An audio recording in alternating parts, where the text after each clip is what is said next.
3, 2, 1 बिस्मिल्लाहिर्रहमानिर्रहीम।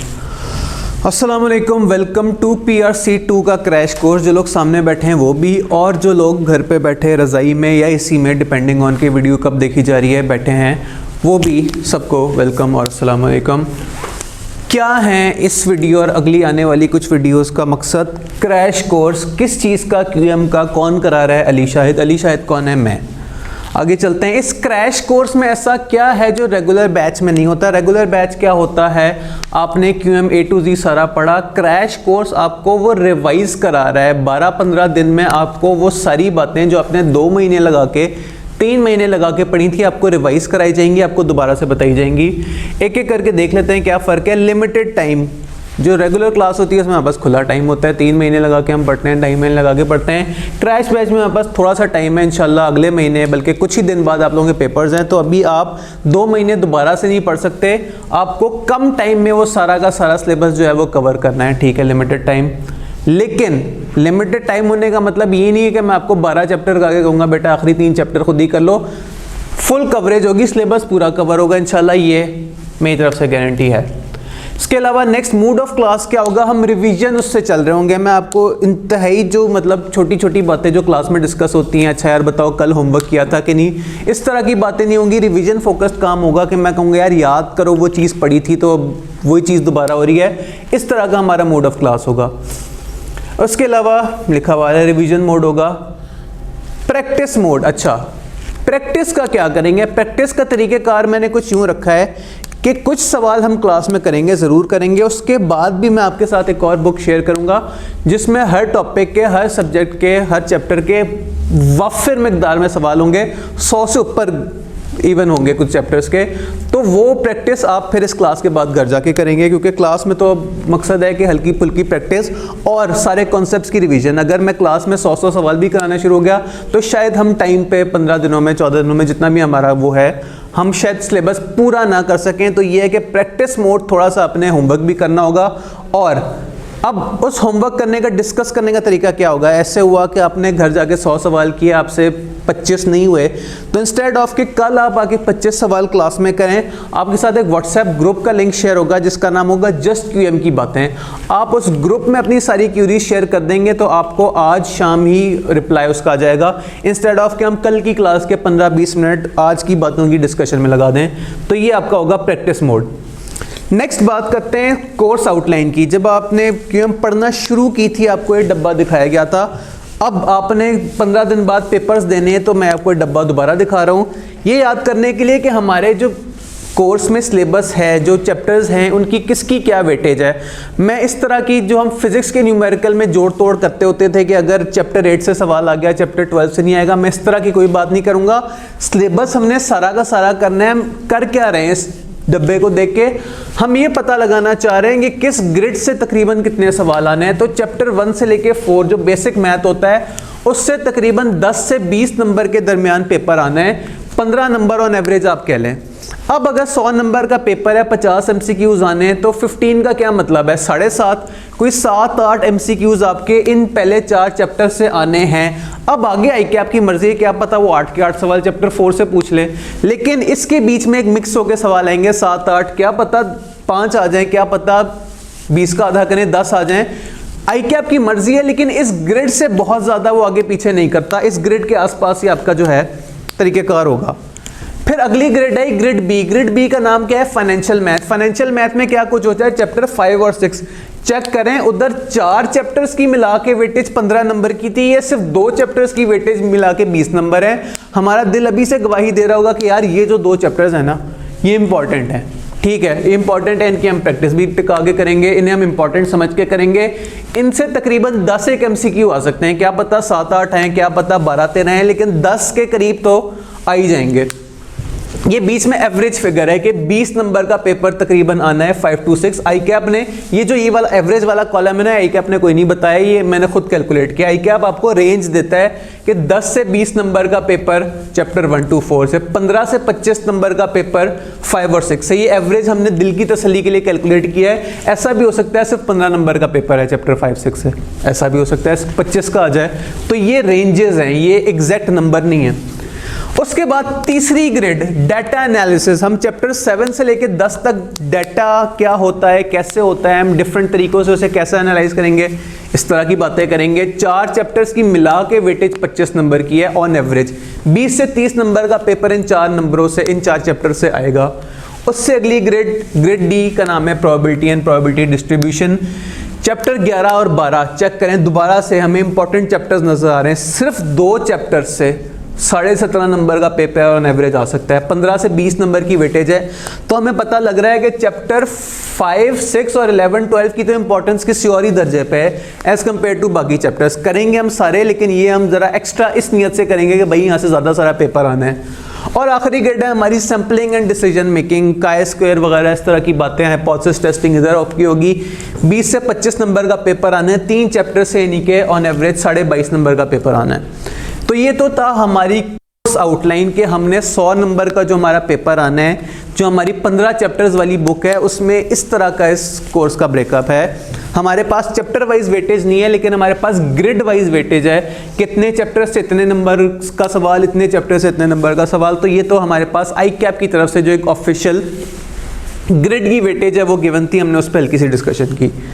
नेक्स्ट आगे चलते हैं। हमारा जो ये कोर्स है इसके क्या हम प्लान रखेंगे, तो हमारा प्लान कुछ ऐसा होगा। आज वेडनेसडे है, हम ओरिएंटेशन, हम जो बातें कर रहे हैं जनरल बातें कर रहे हैं, किसी खास चैप्टर की तो नहीं कर रहे। ओरिएंटेशन करके हम चैप्टर 2 स्टार्ट कर देंगे। अब चैप्टर 2 क्यों स्टार्ट कर देंगे, चैप्टर 2 चैप्टर 1 के मुकाबले में इजी है। तो अब चूंकि आज का हमने काफ़ी टाइम ओरिएंटेशन पे लगा देना है, तो हम चैप्टर 2 स्टार्ट करके फिनिश इजीली कर देंगे। कल फिर चैप्टर 1 पे बात करेंगे, क्योंकि चैप्टर 1 इंपॉर्टेंट भी है ज़्यादा चैप्टर 2 से, और चैप्टर 1 में कॉन्सेप्ट ज़्यादा भी हैं एज कम्पेयर टू चैप्टर 2। तो चैप्टर 1 इंशाल्लाह कल आज ये सारी बातें करके, जनरल बातें करके हम चैप्टर 2 स्टार्ट कर देंगे। उसके अलावा एक कॉलम है टेस्ट का। टेस्ट का मुझे आप लोगों की इंतज़ामिया ने कहा कि हर चैप्टर का टेस्ट दो, मैंने उससे डिसएग्री कर दिया। क्यों? मेरी लॉजिक ये है कि अगर मैं आप 15 टेस्ट कर देता, हर चैप्टर का एक टेस्ट, तो स्टूडेंट्स ना जोशीले सिर्फ शुरू में ही होते हैं, वो पहले 2, 3, 4 टेस्ट देते हैं, उसके बाद वो ठंडे पड़ जाते हैं। बाकी किसी ने, आप लोगों ने, मुझे पता है आप लोगों की साइकी का, टेस्ट देने कोई नहीं थे। तो मैंने कहा यार चलो कम टेस्ट दो, लेकिन 2 सारे के सारे। तो अब 5 टेस्ट हैं ग्रिड वाइज। चेक करें पिछले पेज पे जो ग्रिड देखी थी, ग्रिड 1 to 4, मैंने कहा भाई ग्रिड ए का टेस्ट होगा संडे को। उसके बाद ग्रिड बी चैप्टर 5 और 6, ग्रिड बी का टेस्ट होगा उसके बाद ट्यूसडे को। जिस दिन हम ग्रिड पूरी करेंगे उससे अगले दिन आपका टेस्ट हो जाएगा। ग्रिड वाइज हमने 4 टेस्ट रखे और फिर आखिरी मॉक रखा, जिसमें पूरा का पूरा क्यूएम इंशाल्लाह टेस्ट हो जाएगा। तो ये आपका तरीक़ेकार है। कुछ हमने चैप्टर्स, चूँकि हमारे पास हर चैप्टर का एक दिन नहीं था, हमने कुछ चैप्टर्स को ज़रा मर्ज किया है। चैप्टर 14, 15 हम आखिरी दिन करेंगे, चैप्टर 8 के हम 2 टुकड़े करके पढ़ेंगे, लेकिन हमने किसी तरह 12 जितने भी दिन है ये, इनमें अपना क्यूएम का सिलेबस हैव डिवाइड कर लिया। अल्लाह मुझे तौफीक दे कि मैं इन दिनों में ये सारी चीज़ें पूरी कर लूँ, इंशाल्लाह हो जाएंगी।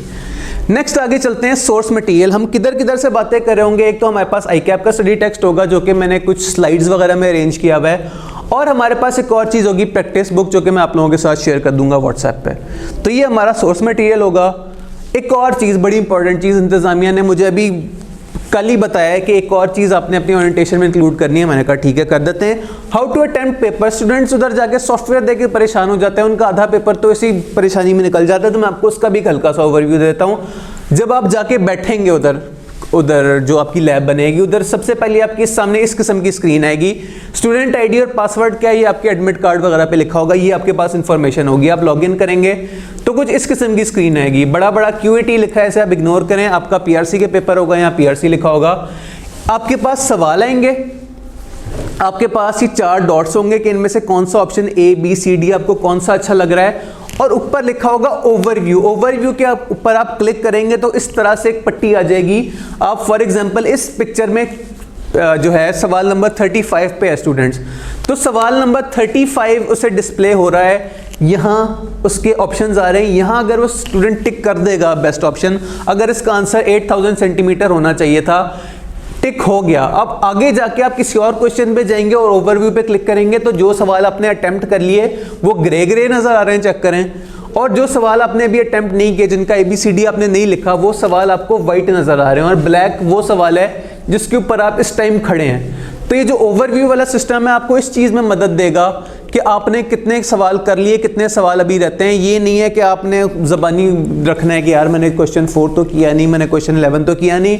ये आपको बिल्ट इन बता देगा कि भाई आपने कितने सवाल कर लिए, कितने सवाल रहते हैं। तो ये भी एक स्टूडेंट की ईजीनेस है जो कि अक्सर स्टूडेंट्स को पता ही नहीं होता कि उन्होंने किस हिसाब से करना है। वो चैप्टर क्वेश्चन 1 से स्टार्ट करते हैं, क्वेश्चन 1 नहीं हो रहा, 15 मिनट उसी पे लगा दिया, टाइम ज़ाया कर दिया। क्वेश्चन 1 नहीं हो रहा, कोई मसला नहीं यार, आगे चलो, बाकी सारे क्वेश्चंस करो, एंड पे टाइम जो बचेगा वो मुश्किल सवाल पे कर लेंगे। तो ये एक फीचर है जो कि बहुत यूजफुल फीचर है, लोग यूज़ नहीं करते, आप लोगों ने ज़रूर करना है। चैप्टर क्वेश्चन नंबर 1 पे नहीं बैठा रहना कि ये सॉल्व होगा तो मैं आगे जाऊंगा, नहीं हो रहा, आगे चलो, क्वेश्चन 2 करो, 3 करो।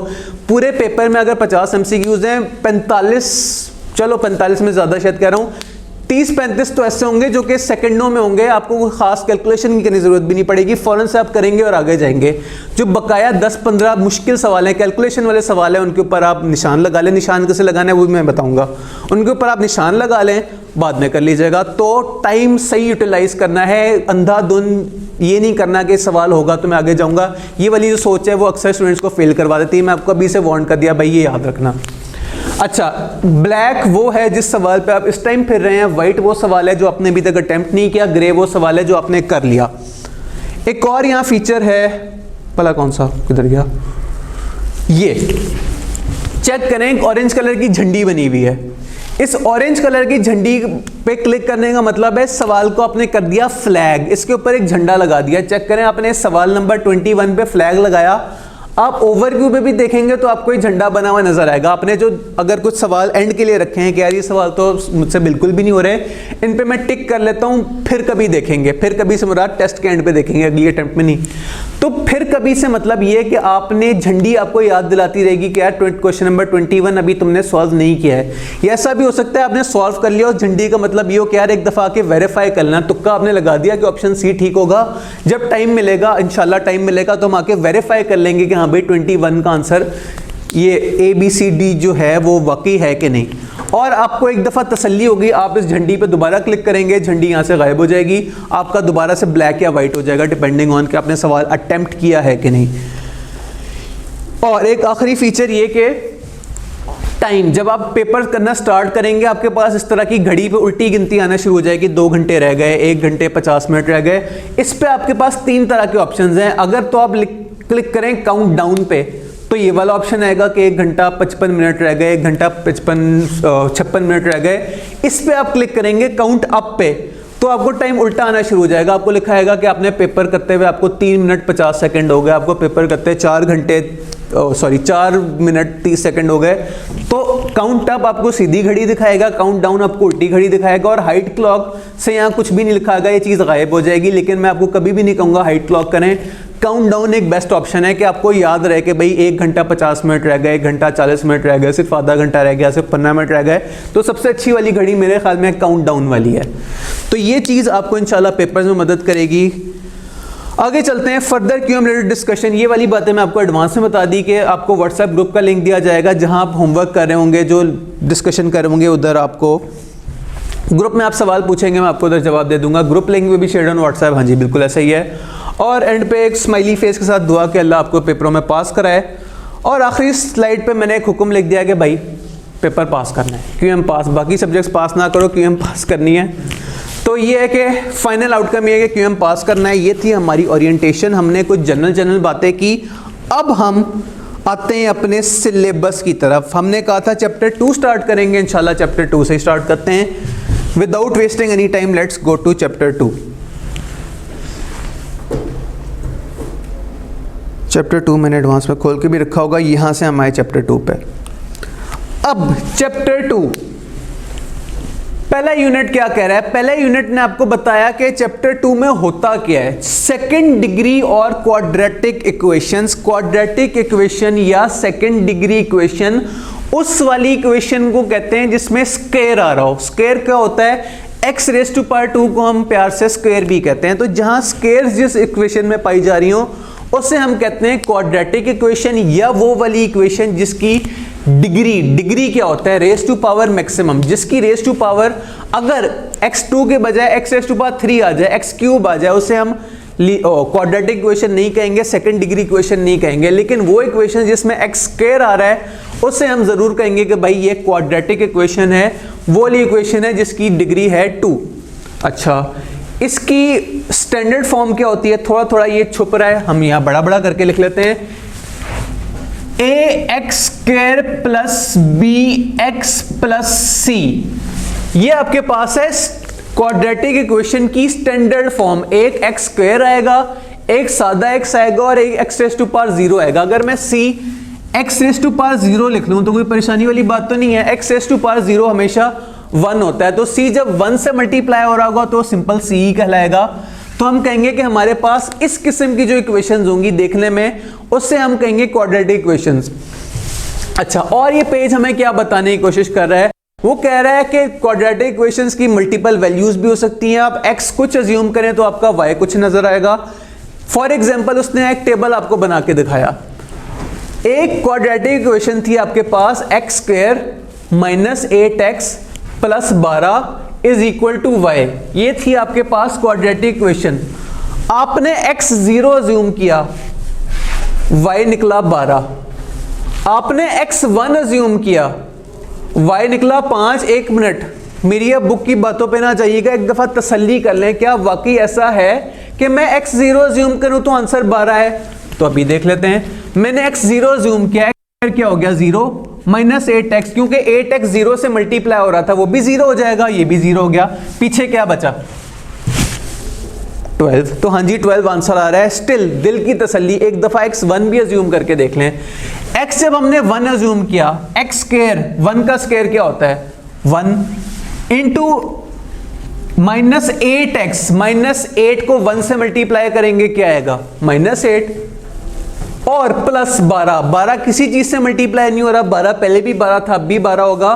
तो इन सब का ये क्या बना? x² minus 8x, 1 minus 8 plus 12 क्या आंसर आएगा? तसल्ली कर लें, 5 ही आएगा। तो हमने तसल्ली करके देख ली कि हाँ यार, इस इक्वेशन में जो भी आप x की वैल्यू पुट करेंगे, y की कुछ ना कुछ वैल्यू आ जाएगी। ये टेबल देखा, उसके बाद इस टेबल के साथ ही ना एक ग्राफ है इस किस्म का। अच्छा, ये ग्राफ हमें क्या बताने की कोशिश कर रहा है? ये ग्राफ हमें यही जो टेबल हमने देखा था, इसको डायग्राम फॉर्म में दिखा रहा है। जरा दिल की तसल्ली करते हैं कि आप वाकई चीज दिखाई जा रही है या कुछ और है। x0 अज्यूम किया, y12 आ रहा है। x0 अज्यूम किया, हाँ यार y वाकई 12 आ रहा है। रैंडमली कोई और x मुझे बता दें। x5 चलो रख लेते हैं, x5 किधर है भाई? x5 ये रहा। तो इधर y क्या होना चाहिए था? y -3। क्या ऐसा है कि x5 y -3? हाँ यार बिल्कुल ऐसा ही है। -2 और -4 के बीच में ये वाला डॉट आ रहा है, तो x -3 है। तो अब ये जो ग्राफ है ये किस किस्म का है? ये जो इंग्लिश अल्फाबेट ये कौन सा होता है भला? ये वाला U इस तरह का होता है। तो हमने कहा कि क्वाड्रेटिक इक्वेशन का जो ग्राफ है ना, वो U शेप्ड होगा। अब जरूरी नहीं है कि U शेप्ड हो, इन्वर्टेड U भी हो सकता है। या तो आपका क्वाड्रेटिक इक्वेशन का ग्राफ इस तरह का होगा, इससे हम प्यार से कहते हैं U shaped, U for umbrella, वो वाला U। इसका ऑपोजिट भी हो सकता है, उल्टा U भी हो सकता है। अगर मैं इस तरह की एक डायग्राम बनाऊं, इससे हम कहेंगे इन्वर्टेड U, उल्टा U। तो हम कहेंगे कि क्वाड्रेटिक इक्वेशन का ग्राफ x क्या था तो y क्या है, x क्या था तो y क्या है। x मुख्तलिफ हमने अज्यूम किया है, y की मुख्तलिफ वैल्यूज। इसको देखते देखते जो हमने ग्राफ बनाया, उसकी क्या शेप होगी? या वो U शेप्ड होगी, वो इन्वर्टेड होगी। कभी भी क्वाड्रेटिक इक्वेशन का स्ट्रेट लाइन ग्राफ नहीं बनेगा। अब खुदा ना खास्ता इस तरह का MCQ आ जाता है कि यार बता दो इनमें से कौन सी वाली इक्वेशन का ग्राफ स्ट्रेट लाइन होगी। और आपके सामने 3 तरह की क्वाड्रेटिक इक्वेशन हो और एक लीनियर इक्वेशन हो। लीनियर इक्वेशन वो जिसकी डिग्री 1 होती है। आप क्या कहेंगे? आपके दिमाग में आएगा कि यार क्वाड्रेटिक इक्वेशन का जो ग्राफ होता है वो तो U शेप्ड होता है या इन्वर्टेड U शेप होता है, उसकी तो स्ट्रेट लाइन आ ही नहीं सकती।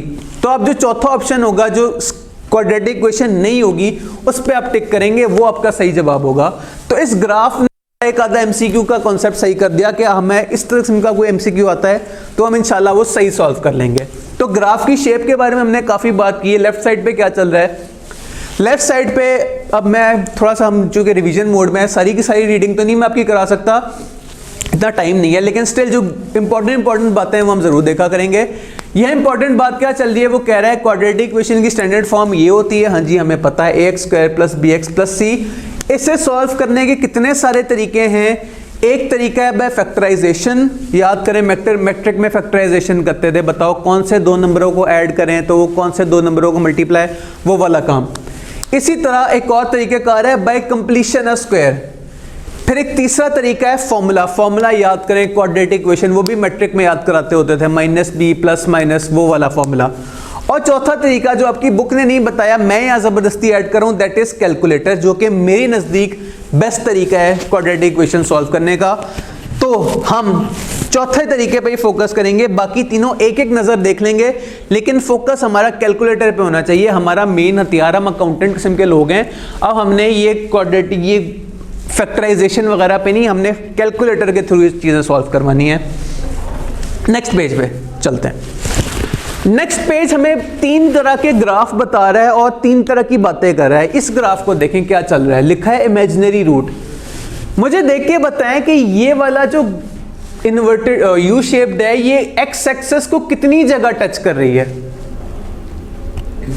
देखने में आ रहा है कि एक जगह भी नहीं टच कर रही, ये वाली एक जगह टच कर रही है, ये वाली दो जगह। एक दफा पिछले पेज पे वापस चलते हैं, चेक करते हैं वहां क्या चल रहा है। ये वाली जो है ये भी एक्स एक्सिस को दो दफा इंटरसेक्ट कर रही है। अब ग्राफ हमारे पास खुदा ना खास्ता ना होता, हमारे पास ये टेबल होता जहां आपके पास y की वैल्यूज आ रही हैं। हमें इतना पता है इंटरसेप्ट क्या होता है। इंटरसेप्ट क्या होता है, एक्स इंटरसेप्ट निकालने के लिए, बल्कि चलो डायग्राम बना के बात करते हैं। इस किस्म का आपके पास जो कार्टेशियन प्लेन होता है, ये होता है एक्स, ये होता है वाई। एक लाइन अगर इस तरह की है, वो यहां से गुजर रही है, यहां आपका एक्स भला क्या है, कुछ ना कुछ वैल्यू होगी, हमें देखने में नहीं पता लग रहा। अगर मैं अज्यूम करूं ये 1 है, ये 2 है, ये 3 है, तो फिर ये 4 होगी। इस जगह का एड्रेस भला क्या होगा, इस जगह का एड्रेस होगा 4,0। क्यों, एक्स की वैल्यू तो 4 है, एक्स 1 2 3 4। y या क्या है, कुछ भी नहीं, y तो यहां 0 है, y यहां 0 है, फिर यहां 1 होगा, फिर 2 होगा, फिर यहां 3 होगा, फिर यहां 4 होगा। इस पॉइंट के कोऑर्डिनेट्स हैं 4 0। सेंस बनती है यार, x की पावर 0 है, x 1 2 3 4, जबकि y यहां एग्जिस्ट नहीं करता क्योंकि आप x एक्सिस पे घूम फिर रहे हैं। इसी तरह अगर मैं इस पॉइंट पे हूं, इस पॉइंट का एड्रेस क्या होगा, इस पॉइंट का एड्रेस x तो 0 है, चेक करें एक्स एक्सिस पे जो चीज घूम फिर रही है उसकी x तो बिल्कुल 0 वैल्यू है, मैंने लिख दिया कॉमा। इसकी y की वैल्यू क्या है, y की वैल्यू हमें नजर आ रही है 1 2 3 4, मैंने लिख दिया 0,4। इन दोनों चीजों को आप कहेंगे इंटरसेप्ट्स। लाइन जहां एक्स एक्सिस से गुजर रही हो, इसे हम एक्सिस कहते हैं। ये लाइन जहां एक्स एक्सिस पे गुजर रही थी, इस पॉइंट को आपने क्या कह दिया, आपने इसे कह दिया एक्स इंटरसेप्ट। इंटरसेप्ट निकालने का एक आसान तरीका भी होता है, जो आप चीज निकालना चाह रहे हैं, जो इंटरसेप्ट निकालना चाह रहे हैं, उसका जो दूसरा वेरिएबल है उससे आप 0 अज्यूम कर लें। अगर यहाँ हमारे पास इक्वेशन गिवन होती, उसमें हम y की वैल्यू 0 पुट करते हैं तो आंसर आता x = 4। इसी तरह अगर y इंटरसेप्ट, ये वाली लाइन y इंटरसेप्ट को चीरती हुई कहां से गुजर रही है, इस पॉइंट को आप कहते हैं y इंटरसेप्ट। इसे निकालने का तरीका क्या होता है, आप इक्वेशन में वैल्यू x की 0 पुट करते हैं, आपका y इंटरसेप्ट निकल आता 4। कॉन्सेप्ट होपफुली इंटरसेप्ट का माइंड में आया होगा। वापस आते हैं इधर, इस लाइन के एक इंटरसेप्ट x इंटरसेप्ट है या दो है, एक भी नहीं है। अवाम से आवाज आई, 2 x इंटरसेप्ट हैं, एक ये रहा एक ये रहा। हमें डायग्राम से देख के भी पता लग रहा है कि यार दो ऐसी जगह हैं जहां आपका y 0 हो जाता है, एक x = 2, एक x = 6। खुदा ना खास्ता है हमारे पास ग्राफ ना होता, हमें यहां से भी पता लग रहा है x हमने 2 अज्यूम किया, y 0 हो गया, x हमने किया, y 0 हो गया। तो हम इस केस में कहेंगे कि इस सवाल की 2 रियल रूट्स हैं। 2 ऐसी जगहें ऐसी हैं जहां आपका y 0 हो जाएगा, तो वहां जहां आपका y 0 हो रहा है, जो आपका इंटरसेप्ट है, वही इस तरह एक तरह से इस इक्वेशन का सही जवाब है। इस किस्म का अगर आपके पास डायग्राम आ जाती है, उस डायग्राम को देख के ही आप पहचान सकते हैं कि इस डायग्राम के कितने सारे रूट्स हैं, कितने सारे इसके आंसर्स आएंगे। अब ये तो मैंने बात की कि अगर आपके पास ग्राफ होगा यू शेप या इन्वर्टेड यू शेप, आपको पता लग जाएगा कितने तरह के आंसर्स आ सकते हैं। अगर ग्राफ ना हुआ तो क्या करें? अगर उसने ग्राफ ना दिया, इक्वेशन दे दी -x² + 8x + 12 = 0, बताओ उसकी कितनी सारी रूट्स हैं। अब क्या करें? अब ग्राफ तो हमारे पास है नहीं और ना हमारी राइटिंग इतनी, ड्राइंग इतनी अच्छी है कि हम बिल्कुल एक्यूरेट किस्म का ग्राफ बना सकें। तो हम क्या करेंगे? बुक ने कहा टेंशन नहीं लेनी, एक और तरीका है पता लगाने का। क्या तरीका है पता लगाने का? ये चेक करें। b² - 4ac, b² - 4ac एक ऐसा शॉर्टकट है जो आपको बता देगा कि फला इक्वेशन की कितनी सारी रूट्स हैं। अब अगर किसी के माइंड में सवाल आ रहा है कि यार ये b² कौन है, ये a कौन है, c कौन है, चेक करें। b तो हमने सीखा था, b ये रहा, जो बीच वाली फिगर है जो सिंपल x के साथ है वो आपका b है। 4 कहां से आया? 4 पार्ट ऑफ फॉर्मूला है, 4 याद रखना पड़ेगा। a कहां से आया? a ये रहा। वो वाली फिगर जो x² के साथ लगी हुई है, जो x² का कोफिशिएंट है a है, और जो कांस्टेंट है जिस बेचारे के साथ कोई x नहीं है वो आ गया c के तौर पे। अब अगर पिछले पेज पे जो एग्जांपल गिवन थी उसको हम एक नजर देखें, क्या हम पता लगा सकते हैं इसकी रूट्स कितनी है? वैसे तो हमारे पास ये ग्राफ गिवन था, हमें ग्राफ आंखें बता रही हैं कि यार इसकी 2 रूट्स हैं। हमने कहा ग्राफ हमारे पास अवेलेबल नहीं है, भूल गए हम ग्राफ को। एक और भी हमारे पास हिंट था, हमारे पास टेबल है, टेबल पे हमें 2 पॉइंट्स नजर आ रहे हैं जब y 0 हो गया। हमने ग्राफ को भी इग्नोर किया, मैंने कहा नहीं भाई मेरे पास ग्राफ भी नहीं है, कोई मुझे बता दे कितनी सारी रूट्स हैं। मैं क्या करूंगा? मैं फॉर्मूला यूज करूंगा b² - 4ac। अब b² - 4ac इस इक्वेशन का कैसे कैलकुलेट होगा? b², b क्या है? b सिंपल x के साथ क्या लगा हुआ है? -8। हमने कह दिया -8 का स्क्वायर -4ac। a कौन है? a x² के साथ क्या लगा हुआ है? कुछ भी नहीं लगा हुआ, तो वो 1 होगा। इनटू c क्या है? c कांस्टेंट क्या है? 12। -8² क्या होगा? 8 8 64, 64 - 4 12 48। 84 - 48 जो भी होता है मैं कैलकुलेट नहीं कर रहा। सवाल ने आपसे ये नहीं कहा कि आप इसकी एग्जैक्ट फिगर कैलकुलेट करो। फॉर्मूला आपसे कह रहा है कि अगर b² - 4ac पॉजिटिव नंबर है, 0 से बड़ा है, उसकी जो है वो 2 रूट्स होंगी, इस किस्म की डायग्राम होंगी। अगर ये आंसर पॉजिटिव आ रहा है, अगर ये आंसर एग्जैक्ट 0 होता, इसका आंसर 0 निकल आता, 4 किसी ऐसे नंबर से मल्टीप्लाई होता कि आंसर आ जाता 84, हम कहते हैं इस नंबर की एग्जैक्ट, इस इक्वेशन की एग्जैक्ट जो है वो 0 रूट्स हैं। और अगर आंसर माइनस में आ जाता है या 48 के बजाय 98 लिखा होता, तो हम कहते हैं कि इस सवाल की, इस इक्वेशन की कोई भी रूट नहीं है। तो हमने इतने सारे तरीके देख लिए पहचानने के लिए कि एक किसी क्वेश्चन की कितनी सारी रूट्स हैं। हम ग्राफ देख के पता लगा सकते हैं, ग्राफ ना गिवन हो, उस तरह का कोई टेबल गिवन हो तो पता लगा सकते हैं, और दोनों ही चीजें ना हो तो हमें याद रहेगा b² - 4ac। b² - 4ac का हमने करना क्या है? कैलकुलेट करना है। अगर अच्छी पॉजिटिव फिगर आ गई हम कहेंगे 2 रूट्स, अगर 0 आ गया हम कहेंगे 1 रूट, और अगर माइनस में आंसर आ गया हम कहेंगे 0, कोई इसकी कोई रूट ही नहीं है। तो ये चीज एक इंपॉर्टेंट थी, याद रखने वाली थी। अब जो बुक में एग्जांपल्स होंगी वो हम साथ साथ जरा फास्ट मोड में देखते चले जाएंगे। बुक ने कहा कि यार ऐसा करो, कोऑर्डिनेट इक्वेशन बना दो। हमने कहा बना लेते हैं, पहले सवाल पढ़ते हैं चल क्या रहा है। वर्कर पेंटेड आ रेक्टेंगुलर रूम, कोई कमरा था उसके अंदर पेंट करना था। रूम की जो लेंथ थी वो 6 metre less than 3 times its width थी। अच्छा, ये उसने क्या कह दिया? ये हमें लिखना पड़ेगा, लिख लेते हैं।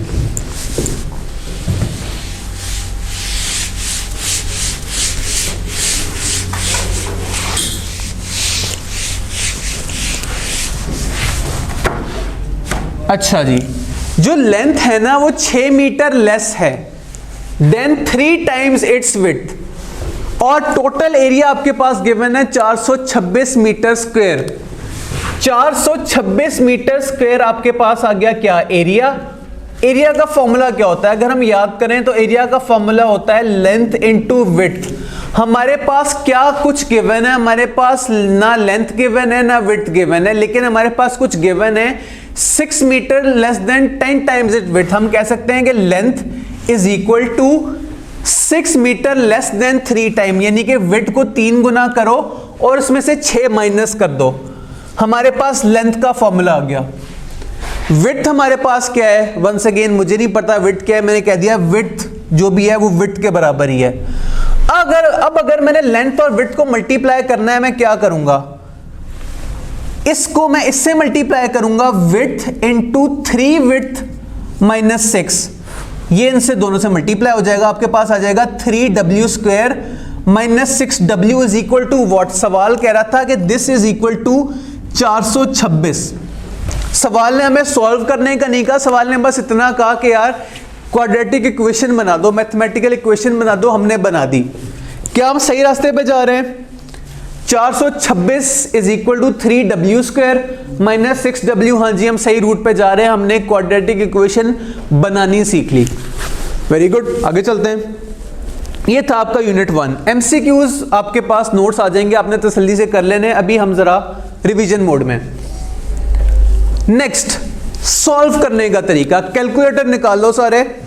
हम सबसे जो इंपॉर्टेंट, सबसे जो मेन तरीका है सॉल्व करने के क्वाड्रेटिक इक्वेशंस, वो करना सीखेंगे। कैलकुलेटर्स मैं ज्यूम कर रहा हूं सबके हाथ में आ गए। सबसे पहले तो सेटअप नामी बटन दबाएं, यहां एक बटन होगा ये वाला जिसके ऊपर लिखा होगा सेटअप। सेटअप पे क्लिक करें, आपके सामने लिखा आ रहा होगा मोड, कंप्लीट वगैरह वगैरह। ऑप्शन नंबर 3 होता है कुछ कैलकुलेटर्स में, कुछ कैलकुलेटर्स में ऑप्शन नंबर 5 होता है, लिखा होगा EQN जो कि इक्वेशन की शॉर्ट फॉर्म है। चेक करें, लिखा है इक्वेशन, इक्वेशन पे क्लिक करते हैं। अब इक्वेशन पे आपने क्लिक किया तो आपको 3-4 फ्लेवर की इक्वेशंस दिखा रहा होगा। चेक करें, एक इक्वेशन ऐसी है जिसमें x और y आ रहा है, एक इक्वेशन ऐसी है जिसमें x y z तीनों आ रहे हैं, एक इक्वेशन ऐसी है जिसमें x स्क्वायर आ रहा होगा जो कि ज्यादातर कैलकुलेटर्स पे ऑप्शन नंबर 3 होता है। तो x स्क्वायर वाला ऑप्शन जो भी आपके कैलकुलेटर पे उस पर क्लिक कर लें।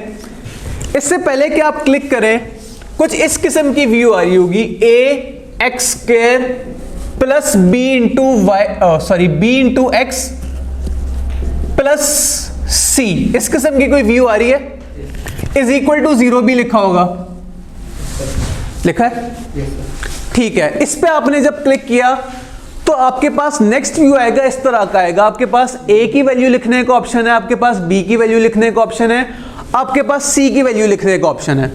अब a b c की जगह हमने वैल्यूज क्या पुट करनी है, अभी हमने बात की थी कि a के साथ वो लिखा जाना है जो x स्क्वायर के साथ लिखा जाना था। रट्टे वाली बात नहीं है। आप जब भी सेटअप पे जाके इक्वेशन में जाएंगे, आपका कैलकुलेटर आपको रिमाइंड कराएगा कि यार a के साथ x स्क्वायर की वैल्यू है, b के साथ सादे वाले x की वैल्यू है, और कांस्टेंट जो c है वो बेचारा अकेला है, आपने उसे c की जगह लिखना है। यहां वैल्यूज पुट करेंगे। वैल्यूज किस तरह पुट करेंगे, आप जो बटन है इधर जाके आप लिखेंगे, लाइक फॉर एग्जांपल आपने x स्क्वायर के साथ लिखा था 5x स्क्वायर, आपने 5 पे एंटर किया, ये बटन दबाया, फिर ये बटन दबाया, यहां लिखा जाएगा 5। फिर आप राइट वाला बटन दबाएंगे तो आप अगले वाले कॉलम पे चले जाएंगे, इधर ऑप्शन एंटर करने का ऑप्शन होगा, आप लिखें फॉर एग्जांपल 9, ये आपके पास इक्वेशन है 5x square plus 9x minus 2। इसमें a क्या था, जो x स्क्वायर के साथ जो वैल्यू है दैट इज 5, हमने यहाँ a की जगह लिख दिया 5। फिर सादे वाले x के साथ क्या वैल्यू है 9, हमने लिख दिया 9। Minus 2 is equal to 0, constant आपके पास क्या था -2, आपने एज इट इज सब कुछ लिख दिया। वंस अगेन मैं कह रहा हूं, आपका कैलकुलेटर आपको रिमाइंड कराएगा कि कांस्टेंट इस साइड पे लिखना है या उस साइड पे लिखना है। हमने इज इक्वल टू के लेफ्ट साइड पे कांस्टेंट रखना है, तो जरा साइन का हिसाब रखिएगा। अगर खुदा ना खास्ता इस तरह की इक्वेशन होती 5x square plus 9x is equal to -2, तो आप -2 ना लिखते, इधर आपने कैलकुलेटर आपको याद दिलाएगा कि भाई कांस्टेंट जो है वो इज इक्वल टू से लेफ्ट साइड पे आना है। आप इसे अगले स्टेप में इसे सिंप्लीफाई करते हैं, आप कहते हैं 5x square plus 9x plus 2 is equal to 0, फिर आप यहाँ कांस्टेंट लिखते हैं +2 लिखते हैं। तो ये चीज आपने माइंड में रखनी है। सवाल अक्सर लोग गलती करते हैं कि कांस्टेंट की वैल्यू नहीं दिखती, इज इक्वल टू, उधर -2 लिखा है, गुड हो गया कांस्टेंट -2 लिख लो। नहीं, ऐसे नहीं करना, देखना है कि आपका कांस्टेंट जो है वो इज इक्वल टू के लेफ्ट साइड पे हो, फिर वैल्यूज पुट करनी है कैलकुलेटर पे। ये सारी चीजें आपने कैलकुलेटर पे लिख ली। इससे नेक्स्ट स्टेप ये होगा कि आप दोबारा जब इज इक्वल टू दबाएंगे, आपका कैलकुलेटर आपको बता देगा कि सवाल की रूट्स क्या हैं। सवाल की 2 रूट्स हैं, एक दफा इज इक्वल टू दबाएंगे, आपके पास लिखा है x1 इज इक्वल टू 1/5 यानी कि 0.2 20%। और इसकी दूसरी रूट है -2। क्लास में जो अवाम बैठी है एक दफा सारे करके देख ले, बाकी आ रहा है 1/5 और -2 आ रहा है। अवाम से गवाही आई है कि बाकी 1/5 और -2 आ रहा है, ये नहीं कि कैलकुलेटर से हमने सवाल सॉल्व करना सीख लिया। अब बाकी जो मेथड्स हैं सिर्फ दिल की तसल्ली के लिए मैं आपको दिखा रहा हूं कि कोई कहे कि कोई ये ना कहे कि सिलेबस तो हमने किया कोई नहीं। कैलकुलेटर जिंदाबाद, कैलकुलेटर से हमारे सॉल्व हो जाएंगे, लेकिन स्टिल दिल की तसल्ली के लिए एक दफा बाकी जो 3 मेथड्स है वो भी देख लेते हैं, जस्ट देख लेते हैं। अगला मेथड है आपके पास बाय फैक्टराइजेशन। मैट्रिक के कॉन्सेप्ट्स याद करें, इस तरह की बातें होती थी कि कौन से ऐसे 2 नंबर हैं जिन्हें मल्टीप्लाई करो और फिर ऐड करो तो वो वाला नंबर बनेगा। वही वाला कॉन्सेप्ट है। क्या है, एक इक्वेशन पकड़ते हैं, ये आपके पास आ गई x² + 9x + 20। अच्छा, वो आपसे कह रहा है कि याद करो वो कौन से ऐसे 2 नंबर हैं जिन्हें ऐड करो तो बीच वाला नंबर बने और मल्टीप्लाई करो तो साइड वाला कांस्टेंट बने। जैसे ये एग्जांपल है x² + 9 + 20 is equal to 0। x² + 9x + 20 is equal to 0। तरीकेकार क्या होता है, कोई ऐसे 2 नंबर इमेजिन करें जिन्हें ऐड करो तो बीच वाला नंबर बने। हम कहें कि फला प्लस फलाना ये नंबर बने और उन्हें मल्टीप्लाई करो, x मल्टीप्लाई बाय x, तो आपके पास कांस्टेंट है वो बने। आपने 2 ब्रैकेट्स बना लेनी है उन नंबरों की। इस सवाल में 5 और 4 को ऐड करो तो 9 बनता है, हाँ जी बनता है। 5 और 4 को मल्टीप्लाई करो तो 20 बनता है। हमने ब्रैकेट्स 2 बना लिए, x + 5 × x - 5। अगले स्टेप में क्या करना है, अगर हम बुक की वर्डिंग को ही कंटिन्यू करें, x + 4 और x + 5 इज इक्वल टू 0। ये हमारे पास दोनों रूट्स हैं। अब हमने अगर x की वैल्यू निकालनी है, कैसे निकालें? अगर x + 4 इज इक्वल टू 0 है तो x की वैल्यू क्या होगी, x is equal to -4। x + 5 is equal to अगर 0 है तो x की वैल्यू क्या होगी, -5। तो हम कहेंगे कि इस इक्वेशन की 2 अदद रूट्स थी, -4 और -5। तो ये तो था आपका पहला तरीका फैक्टराइजेशन वाला। नेक्स्ट 3-4 और भी हैं, वो भी देख लेते हैं। x² + 5x + 6। एक सेकंड के लिए पॉज करें वीडियो और सोचें। नहीं, आपसे नहीं कह रहा पॉज करें, जो लोग कैमरे वाले भाई जज्बाती हो गए। नहीं, पॉज से मतलब ये है कि वीडियो पॉज करें और सोचें ऐसे कौन से 2 नंबर हैं जो कि जिन्हें ऐड करो तो 5 बनता है और मल्टीप्लाई करो तो 6 बनता है। अवाम से आवाज आ गई 2 और 3। 2 और 3 को ऐड करो तो 5 बनता है और 2 3 = 6 होता है। आपकी 2 रूट्स बन गई, x + 2 is equal to 0, x + 2 is equal to 0, x + 3 is equal to 0। मुबारक हो, आपका सवाल सॉल्व हो गया। क्या हमने सही सॉल्व किया है? हाँ जी, -2 और -3 आंसर आ रहा है। स्टिल दिल की तसल्ली जरूरी है, एक दफा कैलकुलेटर में भी चेक करें आंसर आता है। कहीं ऐसा तो नहीं कि फैक्टराइजेशन से आंसर और आता हो, कैलकुलेटर से आंसर और आता हो। तो अब वीडियो पॉज ना करें, क्योंकि अब हम जो क्लास वाली है वो भी कैलकुलेटर पे साथ साथ सॉल्व करें। जितनी देर में आप लोगों का सॉल्व होगा उतनी देर में इनका भी हो जाएगा। वीडियो कंटिन्यू रखें। -2 और -3 आंसर आ रहा है। आपकी दिल की तसल्ली होगी कि कैलकुलेटर से निकालो या इस रूट से निकालो, आंसर सेम आएगा। अब आप बेफिक्र होके कैलकुलेटर से आंसर निकाल सकते हैं। अगला सवाल, x² - 5 x - 14 is equal to 0। कोई से 2 नंबर जो ऐड होके -5 बने और मल्टीप्लाई होके 14 बने, 2 और 7। लेकिन 2 को माइनस रखें या 7 को माइनस रखें, ऐड करके -5 आना चाहिए। तो -7 और -2 क्या ख्याल है? -7 और -2 मल्टीप्लाई करो तो -14 बनता है, हाँ जी बनता है। -7 और -2 को ऐड करो -5 बनता है, हाँ जी बनता है। जरूर हमारी जो रूट्स हैं x - 7 है और x + 2 है। x = +7, x = -2। अब कैलकुलेटर से दोबारा तसल्ली अगर करनी हो तो कर लीजिएगा, लेकिन हाँ, अब हमें तकरीबन ईमान आ गया है कि कैलकुलेटर और फैक्टराइजेशन का आंसर सेम होगा।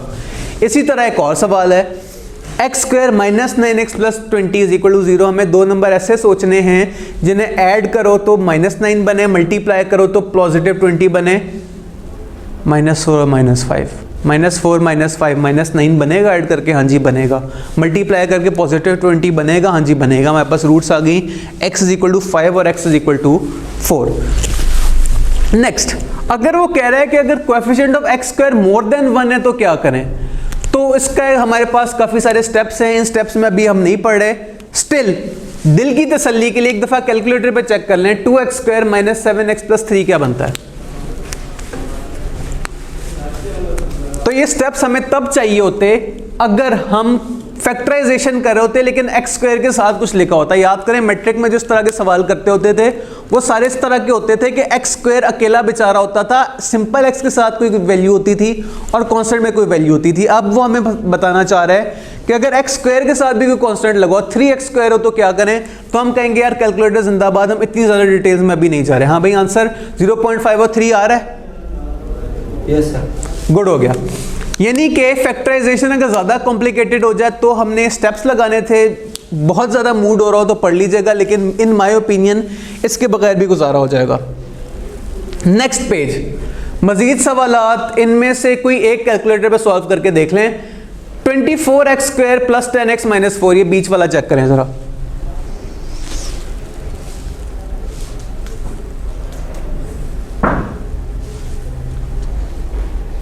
x1 1/4, x2 - 2/3। 1/4 और 2/3, हाँ जी बिल्कुल ऐसा ही है। वो आपको पूरे स्टेप्स के थ्रू बता रही है। हमने कैलकुलेटर पे वैल्यूज पुट की, आंसर हमारा आ गया, तो हम ज़रा सही रूट पे जा रहे हैं। इसी तरह तीसरा सवाल है, हम ज़रा फास्ट मोड में देख लेते हैं क्या उसने किया। ये सारे स्टेप्स अप्लाई किए, कैलकुलेटर पे आंसर 0.2 और -2 आ रहा है। आप लोग तसल्ली कर लीजिएगा। नेक्स्ट तरीक़ेकार, वंस अगेन हम सिर्फ दिल की तसल्ली के लिए देख रहे हैं, एक दफ़ा स्टेप्स इसके, बाकी आप इजीली इसे कैलकुलेटर से भी सॉल्व कर सकते हैं।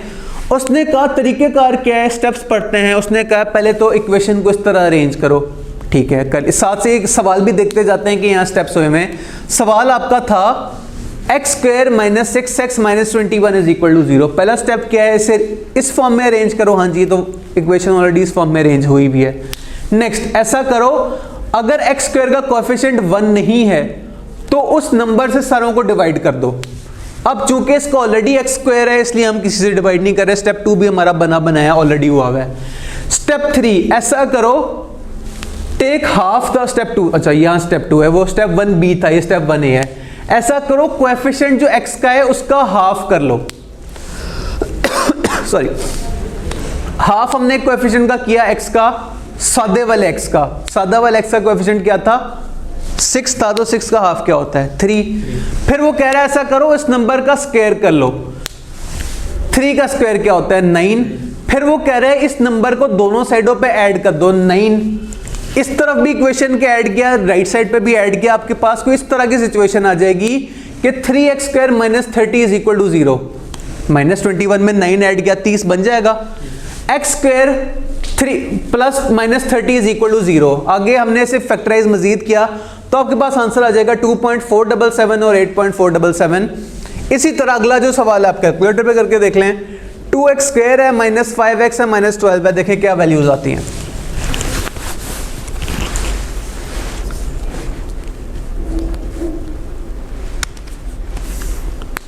x1 4, x2 3। ले जी, आपके पास वैल्यूज आ रही हैं, किधर गई नेक्स्ट पेज पे जो आंसर ये रहा। x = 4 और x = -2.5। तो हमारे पास वही आंसर आ रहा है जो हम कंप्लीटिंग स्क्वायर मेथड से आता। तीसरा तरीका, ये भी हमने मैट्रिक में करना सीखा था। ये आपके पास फॉर्मूला होता था -b, चूंकि थोड़ा सा साइड पे स्टिकर्स लगे हैं जिसकी वजह से पढ़ने में आपको डिस्कम्फर्ट हो रही होगी, कोई टेंशन वाली बात नहीं है, मैं आपको बड़ी स्क्रीन पे लिख देता हूं।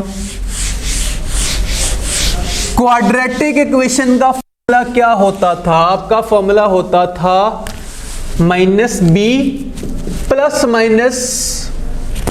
-b² - 4ac/2a। तो ये फॉर्मूला आपको दोबारा याद करा दिया गया सीए में आके। करना क्या है, वैल्यूज पुट करनी है। ए कौन होता है, बी कौन होता है, सी कौन होता है, अब तक अच्छी तरह रिमाइंडर चला गया होगा। x² के साथ जो फिगर होती है वो a होता है, सादे x के साथ जो वैल्यू होती है वो a होता है, और जो c बेचारा अकेला होता है वो आपका कांस्टेंट होता है। बुक ने कहा कि ये एग्जांपल जरा सॉल्व कर दें। X square minus 5x minus 14, इसमें a क्या है 1, b क्या है माइनस 5, c क्या है माइनस 14। आपने फॉर्मूला में वैल्यूज पुट की तो हमारे पास आंसर आया 7 और माइनस 2। दिल की तसल्ली कर लें, क्या कैलकुलेटर से भी 7 और माइनस 2 आता है?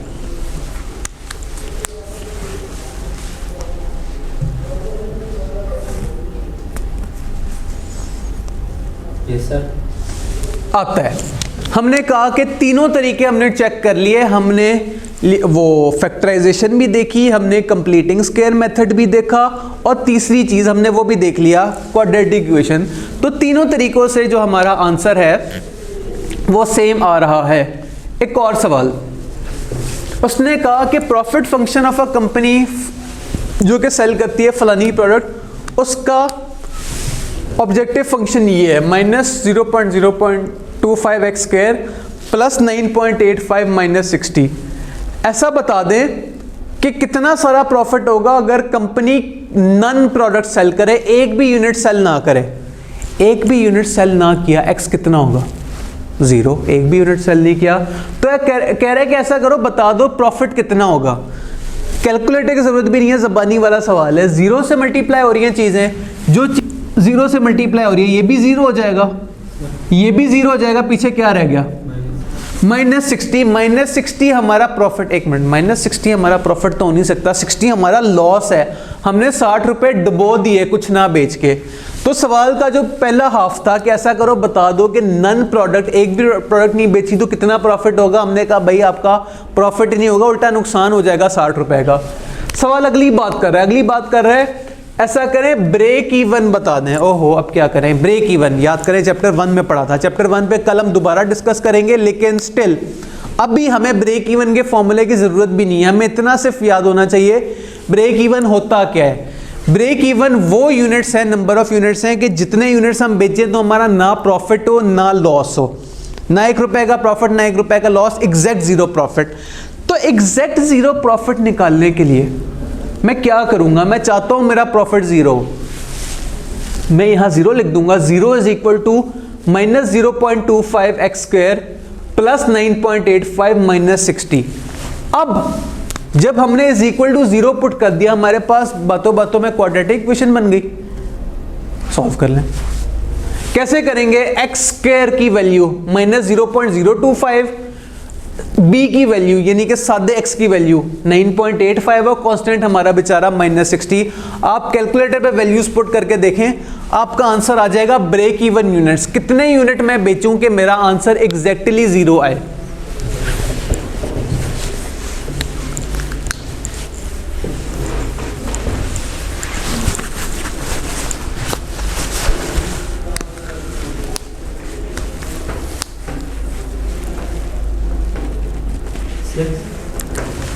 एक और रूट भी होगी 300 समथिंग होगी, कोई गड़बड़ है।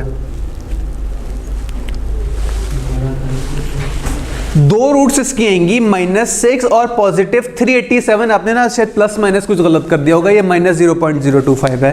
तो आपके पास 2 रूट्स आ गई 387 और -6। अब -6 यूनिट्स तो आप बेच ही नहीं सकते, तो ये तो रूट्स हमने कह दिया ये इमेजिनरी रूट है 387.812। एक दफा दिल की तसल्ली कर लेते हैं कि यार वाकई 387.812 यूनिट्स बेचने से आपका प्रॉफिट या लॉस 0 होता है या नहीं होता। कैसे करेंगे, एक्स की वैल्यू ये पुट करके देखेंगे। इक्वेशन है आपके पास माइनस 0.025 एक्स का स्क्वायर, एक्स है आपके पास 387.812, 387.812 का स्क्वायर प्लस कितना x 9.85x, यानी कि 9.85 इंटू यही वाला सवाल 387.812 माइनस कितना कांस्टेंट 60। इन तीनों को ऐड लेस करके देखें, अगर तो 0 आंसर आता है इसका मतलब ये हम सीधे रास्ते पे जा रहे हैं, और अगर 0 नहीं आता है इसका मतलब ये कि हमने कोई गड़बड़ कर दी। आप लोग भी करें, आप लोग भी करें, देखें क्या आंसर आता है।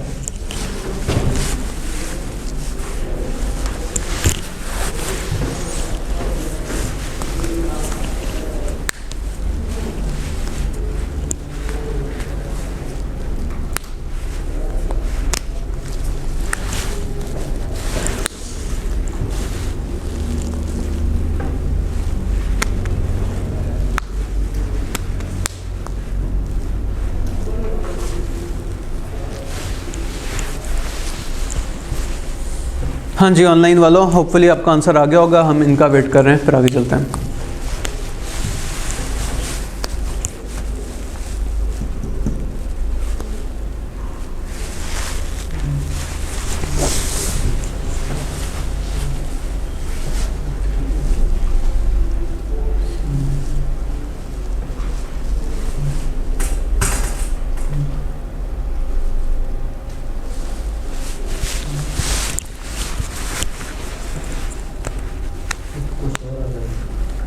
ना करें, मुझे अपना कैलकुलेटर दिखाएं, अभी पता लगा लेते हैं क्या मसला है। नहीं जी, ऑनलाइन वालों एक दफ़ा फिर मेरे साथ सॉल्व करो। -0.025 इंटू 387.812 का स्क्वायर रेज़ टू पावर 2। अबे कैलकुलेटर में रेज़ टू पावर 2 क्यों नहीं आ रहा? एक मिनट, आपने एक मिनट दोबारा। -0.025 इंटू 387.812 का स्क्वायर,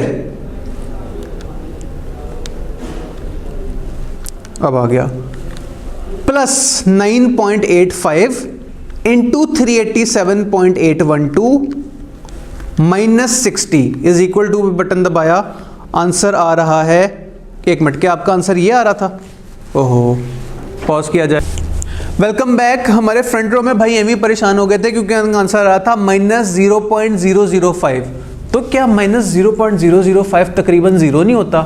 हाँ जी, तकरीबन ज़ीरो होता है। हम चाहते ही क्या थे, हमारा आंसर ज़ीरो है। तो हमारी दिल की तसल्ली होगी कि हाँ यार, वाकई 387.812 यूनिट्स बेच के आपका ब्रेक इवन निकल आएगा। तो ये सवाल भी हमने सही सॉल्व कर लिया, सवाल बुक में सही सॉल्व हुआ हुआ है। तो ये तो था हमारा चैप्टर 2। दोबारा से हमारे पास MCQs आ गए।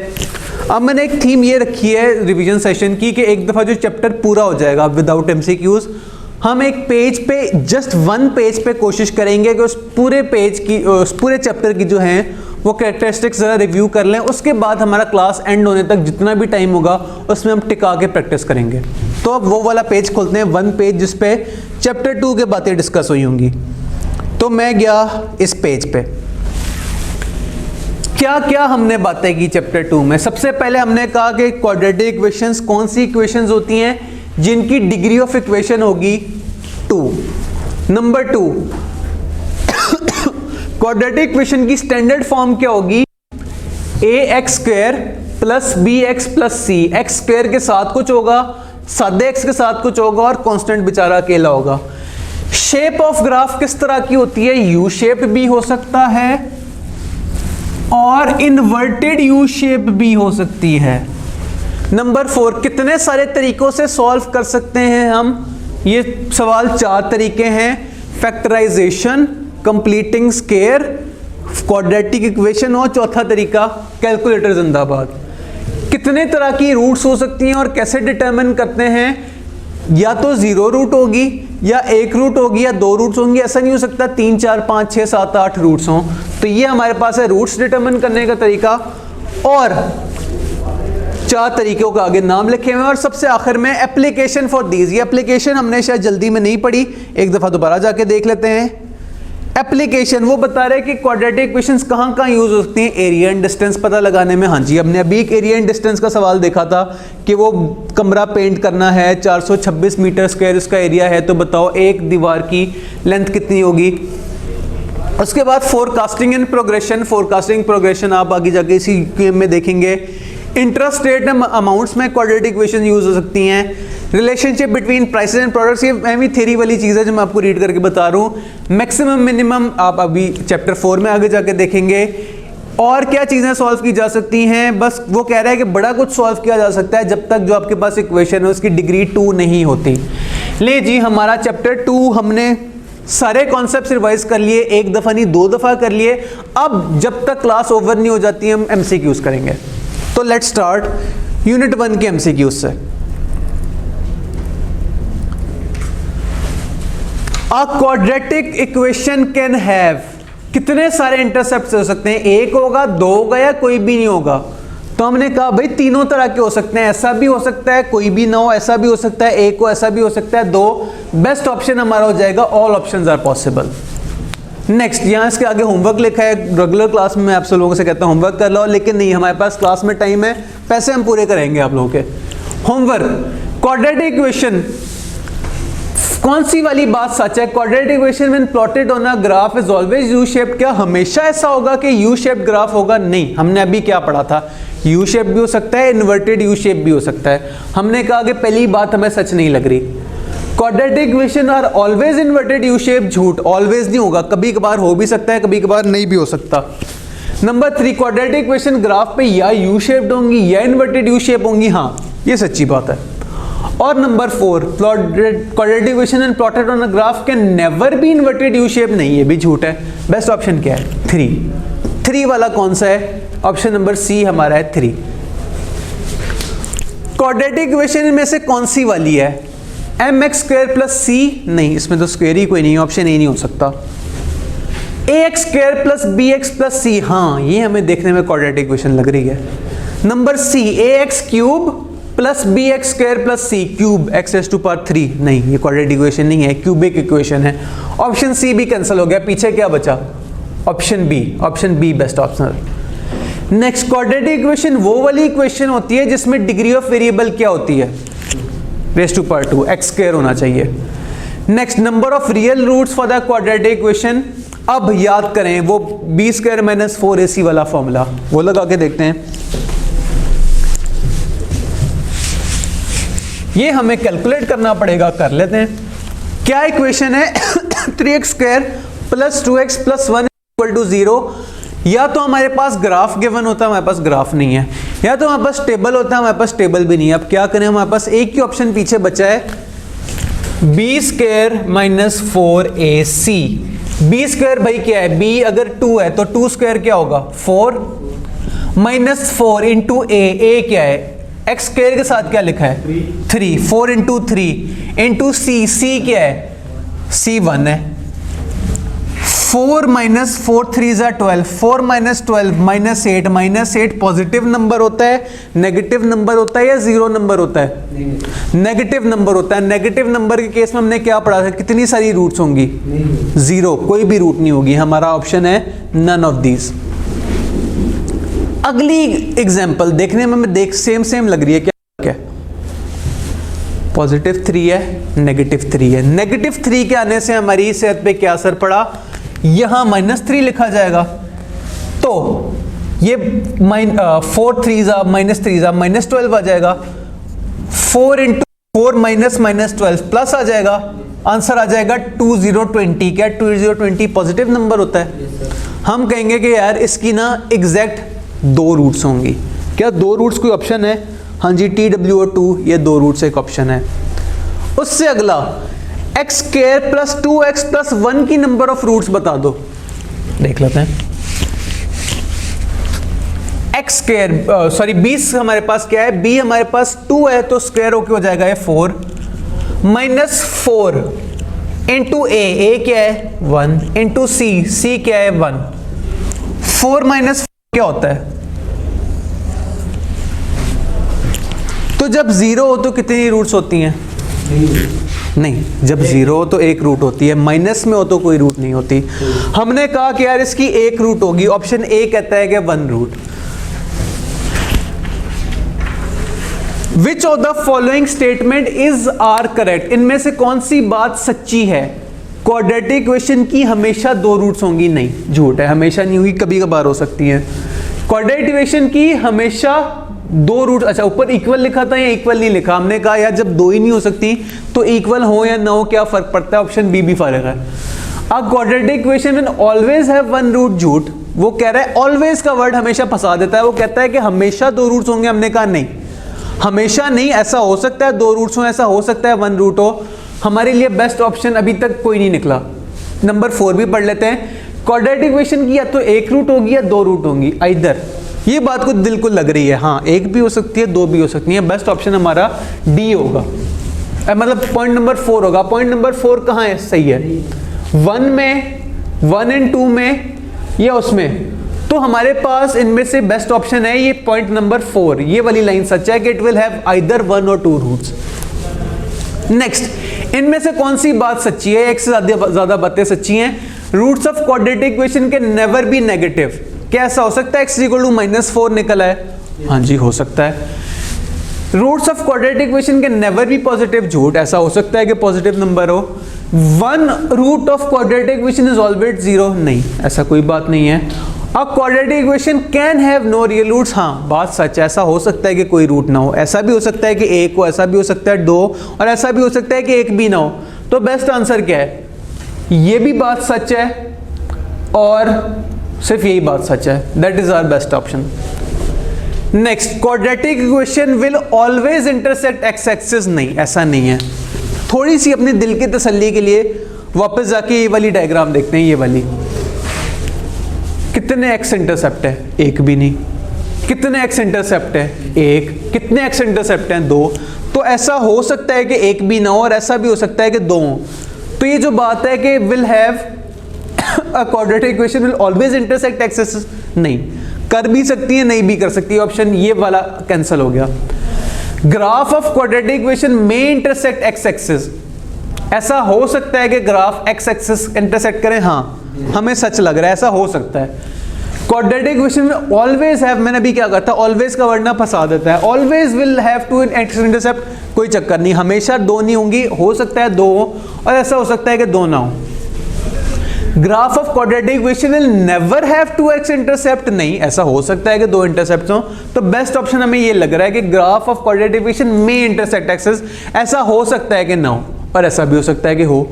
तो दोनों ऑप्शन, ये बेस्ट ऑप्शन हमारा ये है। नेक्स्ट वो कह रहा है which of the following is are correct.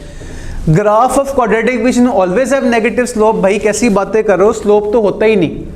तो ग्राफ जो होता है क्वाड्रेटिक इक्वेशन के केस में, वो जो होता है वो स्लोप होती नहीं, हमेशा यू शेप्ड होती है। यू शेप्ड की ग्राफ को, स्लोप को क्या कहेंगे कि कितनी को स्लोप है? स्लोप है ही कोई नहीं, गोल शेप है, गोल शेप में स्लोप नहीं होती। Next, quadratic equation will never intersect y axis, जाके डायग्राम चेक करते हैं। ऐसा हो सकता है कि वाई एक्सिस क्रॉस हो रहा है, यहाँ भी हो रहा है, यहाँ भी हो रहा है, यहाँ भी हो रहा है, हाँ जी ऐसा हो सकता है कि वाई एक्सिस क्रॉस हो। वापस हमें इधर है, हमने कहा ये बात हमें ठीक लग रही है। Quadratic equation will always be U shaped, नहीं, यू शेप भी हो सकता है, नॉन यू शेप भी हो सकता है, हमें ये ऑप्शन भी ठीक नहीं लगा। और चौथा, graph of quadratic equation will may have 2x intercept, हाँ मे जरा एक अच्छा वर्ड है, मे से बात हो भी जाती है और नहीं भी होती है। हम कह रहे हैं कि हाँ यार 2x इंटरसेप्ट हो भी सकते हैं और नहीं भी हो सकते हैं, तो हमें ये चौथी जो लाइन है वो सच लग रही है। ये थे हमारे यूनिट 1 के एमसीक्यूज, बहुत टाइम पढ़ाए, यूनिट 2 के भी करते हैं।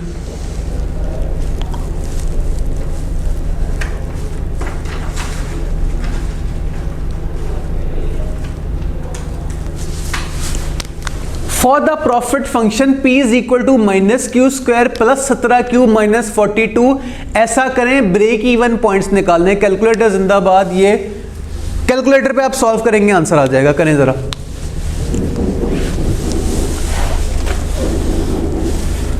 अगर आप लोगों ने नहीं किया तो मुझे कैलकुलेटर निकालना पड़ेगा, तो बेहतर है कि आप लोग कर लें। हाँ भाई आंसर आ रहा है फ्रंट रो वालों?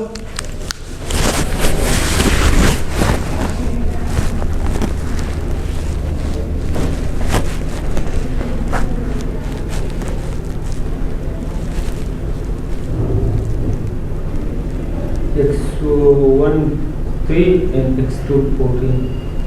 3 and 14 क्या कोई ऑप्शन है? हाँ जी चेक करें, ऑप्शन है 14 and 3। नेक्स्ट जो सवाल है थोड़ा सा इस पे दिमाग चाहिए होगा, जरा गौर करें। उसने कहा कि piece of iron, iron rod जो में क्या प्रॉपर्टीज पाई जा रही होंगी, जिस दुकान के पास आप गए होंगे 60 रुपए का आयरन रॉड खरीदने के लिए, उसने आपसे उस तरह की बात की होगी कि यार मैं 1 मीटर ना इतने में देता हूं। तो कुछ उस रॉड की लेंथ होगी और कुछ उस रॉड की जो होगी वो सॉरी प्राइस होगी। तो हमने कह दिया कि जो 60 है किसी 2 चीजों को मल्टीप्लाई होके निकला है। वो 2 चीजें क्या हैं? Length into price is equal to 60।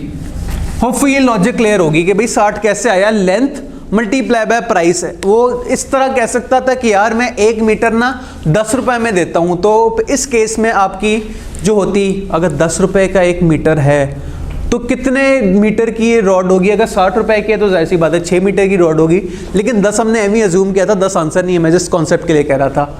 हमने आधा सवाल पढ़ा, पीस ऑफ आयरन रॉड 60 रुपए का। अब आगे बढ़ते हैं। उसने कहा कि अगर रॉड 2 मीटर छोटा होता, 2 मीटर छोटा मतलब लेंथ -2 मल्टीप्लाई बाय, अगर हर मीटर 1 रुपए महंगा होता, प्राइस 1 रुपए ज्यादा होती, प्राइस +1, तो क्या फर्क पड़ता हमारी सेहत पे? कॉस्ट वुड रिमेन अनचेंज, पहले भी 60 रुपए का था, अभी 60 रुपए का रहेगा। हमने कहा ठीक है, लिख लेते हैं, इज इक्वल टू 60। चाहता वो क्या है? वो कह रहा है ऐसा करें, लेंथ ऑफ द रॉड निकाल लेते हैं। लेंथ हमें चाहिए, ना हमें प्राइस पता है, ना हमें लेंथ पता है, हमें पता क्या है? हमें ये 2 इक्वेशन सिर्फ हमारे पास है, इन्हें सॉल्व कर लेते हैं। इसका नेक्स्ट स्टेप क्या होगा? क्रॉस मल्टीप्लिकेशन होगी, ये इससे मल्टीप्लाई होगा LP, फिर L इससे मल्टीप्लाई होगा, लिखा आएगा +L, -2P से मल्टीप्लाई होगा, आ जाएगा -2P, और -2 -1 से मल्टीप्लाई आएगा, आपके पास आ जाएगा -2 इज इक्वल टू 60। अब क्या करें? अब अगर हम थोड़ा सा गौर करें तो हमें इस बोर्ड पे कुछ लिखा नजर आ रहा होगा, L × P × 60 is equal to 60। Check करें तो हमने यहाँ 60 की वैल्यू पुट कर दी। हमने कहा 60 + L -2P -2, और ये जो 60 था उसने कहा मैं अकेले उधर क्यों घूम पे रहा हूँ, मैंने भी आके प्लस माइनस होना है, वो इधर आके माइनस हो गया। -60 इज इक्वल टू 0, +60 -60 आपस में गए। पीछे हमारे पास बचा L -2P -2 is equal to 0। हम चाहते हैं लेंथ निकाल लें, क्या करें? L is equal to 2P +2, -2 उधर है, उधर जाके पॉजिटिव हो जाएगा। अब क्या करें? अब हमारे पास किस चीज की वैल्यू गिवन है? हमारे पास लेंथ की वैल्यू निकल आई, length is equal to 2P +2। कैमरे वाले भाई अगर मैं ये पोर्शन भी यूज कर लूँ बोर्ड का आ जाएगा? बस ठीक है, मैं इधर अब आगे कंटिन्यू कर रहा हूं। अब ये लेंथ हमने पुट करनी है इस वाली इक्वेशन में। क्या करेंगे? 2P +2 multiply by P is equal to 60। अब क्या करें? मल्टीप्लाई कर लेते हैं दोनों ब्रैकेट्स को। 2P P से टकरा के क्या हो जाएगा? 2P² +2P is equal to 60। Calculators निकालें और देखें P की वैल्यू क्या आती है।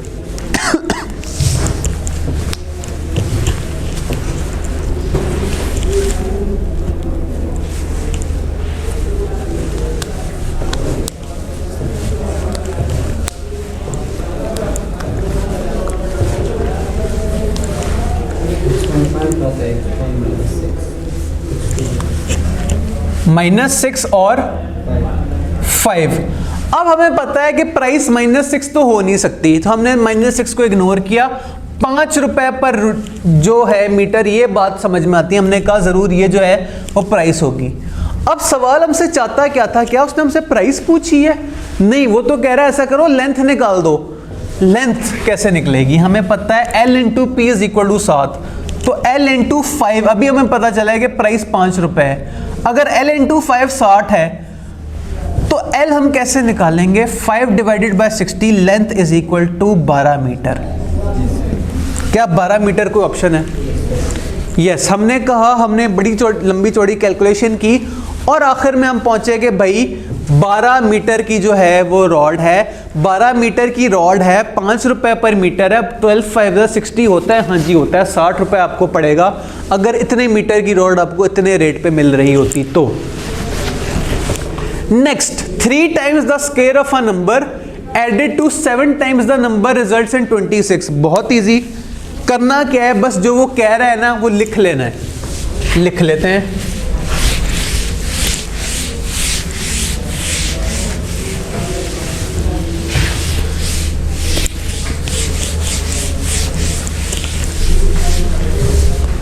क्या कह रहा है वो? 3 times the square of a number. 3 times किसी नंबर का स्क्वायर। क्या करें इसके साथ? When added to 7 times the number, 7x में इसमें ऐड करें तो क्या फायदा होता है, बन जाता है 26 इज इक्वल टू 26। ऐसा करें, नंबर बता दें। क्वाड्रेटिक इक्वेशन लिखी भी है, कर लें।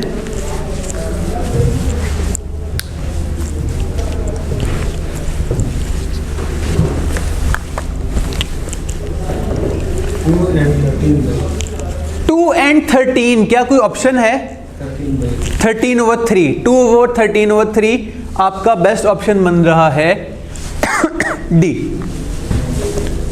नेक्स्ट, दो पॉजिटिव नंबर्स, दो पॉजिटिव इंटीजर्स की प्रोडक्ट है 28, यानी कि x into y is equal to 28।